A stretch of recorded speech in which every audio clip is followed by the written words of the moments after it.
सिर्फ 2 दरवाजे और उस दुष्ट दैत्य त्रैलोक्यसुर का अंत।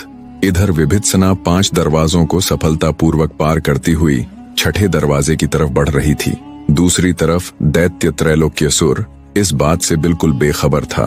वो तो बस रानी त्रिलोचना द्वारा भेजी गई कुंवारी लड़कियों का लुत्फ उठाने में मग्न था और ख्वाब देख रहा था कि जल्दी ही वो राजकुमारी रुद्रलेखा की बलि देकर तीनों लोकों पर राज करने वाला सबसे शक्तिशाली असुर बन जाएगा।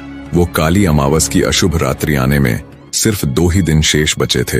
अरण्यपुर की जनता त्राही त्राही कर रही थी, क्योंकि रानी त्रिलोचना अब बेखौफ होकर प्रजा पर अत्याचार कर रही थी। उसने अपने सैनिकों को पूरी छूट दी हुई थी कि उन्हें जहां कहीं कुंवारी सुंदर लड़की दिखाई दे उसे उठाओ और भेज दो उस दुष्ट दैत्य के पास उसका आहार बनाकर।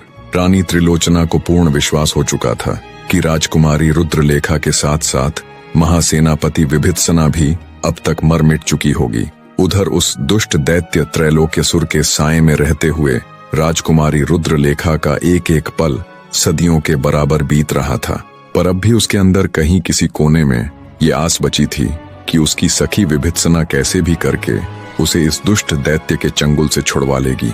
पर हर गुजरते पल, हर गुजरते क्षण, हर गुजरते दिन के साथ उस बेचारी की उम्मीद दम तोड़ती जा रही थी।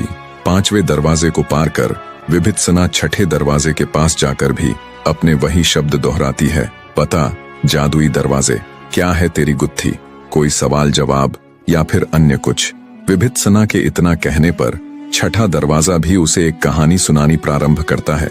सुनो लड़की, ये कहानी एक ऐसे दुखियारे पति की है जिसकी पत्नी अत्यंत ही रूपवान थी। उसकी सुंदरता ऐसी थी कि बड़े से बड़ा ऋषि मुनि भी उसको क्षण भर के लिए देख ले तो तुरंत अपनी तप साधना त्याग कर उस